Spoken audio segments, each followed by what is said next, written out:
ফেব্রুয়ারিতে নির্বাচন হবে না। এনসিপির মুখ্য সমন্বয়ক নাসির উদ্দিন পাটোয়ারির এমন বক্তব্যকে স্বৈরাচারের প্রতিধ্বনি মনে করছে বিএনপি। তার এই বক্তব্যের কারণে জনমনে বিভ্রান্তি সৃষ্টি হবে এবং পতিত ফ্যাসিস্ট আওয়ামী লীগ সুবিধা পাবে বলে মন্তব্য করেছে দলটি। বিএনপির নেতাদের ভাষ্য, নাসির উদ্দিন পাটোয়ারির এই বক্তব্য উদ্বেগজনক। এই বক্তব্য জনগণের মধ্যে আতঙ্ক ছড়াচ্ছে। এর মধ্য দিয়ে এনসিপির নেতারাও জনগণের সঙ্গে প্রতারণা করতে চাইছেন কিনা এমন প্রশ্ন উঠেছে বলে মনে করছে দলটি। মঙ্গলবার রাজধানীর ফার্মগেটে কৃষিবিদ ইনস্টিটিউটে আন্তর্জাতিক দিবস উপলক্ষে জাতীয় যুব সম্মেলনে নাগরিক পার্টির মুখ্য সমন্বয়ক নাসির উদ্দিন পাটোয়ারি এই কথা বলেন।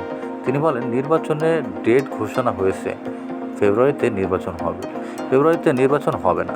এই বক্তব্যের প্রতিক্রিয়ায় গতকাল বিএনপির স্থায়ী কমিটির সদস্য ডক্টর এজেড জাহেদ হাসান বলেন, আজকে আমরা অনেক কথাই শুনতে পাই। কেউ কেউ বলেন, হুমকি দেন যে আগামী দিন নির্বাচন হতে দেবেন না।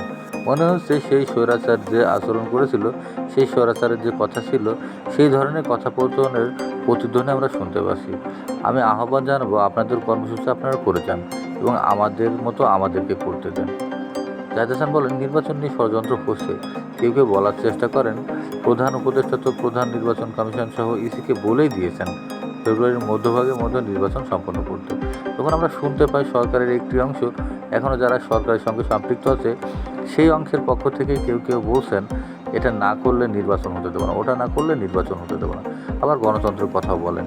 এদিকে নাসির উদ্দিন পাটোয়ারির বক্তব্য প্রসঙ্গে বিএনপির আর এক সদস্য বলেন, এর জবাব দেবে সরকার। আমরা যেটা মনে করছি, অন্তর্বর্তীকালীন সরকারের প্রধান উপদেষ্টার ঘোষিত সময় অর্থাৎ ফেব্রুয়ারিতেই বাংলাদেশে নির্বাচন হবে।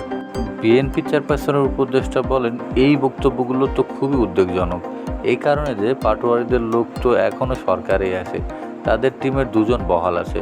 সেই অবস্থায় যদি তারা এই কথা বলে, তাহলে এই বক্তব্য নিয়ে শুধু আমি কেন, সবাই ভিতরে আতঙ্ক ছড়াবে। বিষয়টা কি, জনগণের সঙ্গে কি প্রতারণা করার চেষ্টা চলছে, নাকি জনগণকে বোকা বানানোর চেষ্টা করা হচ্ছে, নাকি আসলেই তাদের কথা সত্যি? এই প্রশ্নগুলো তো চলে আসে। আবারও কি 1/11 মতো একটি নির্বাচন হবে? সেখানে কি বিএনপি, জামাত নাকি কারা জিতবে, নাকি এরা কেউই থাকবে না? এটাই হলো মূল প্রশ্ন।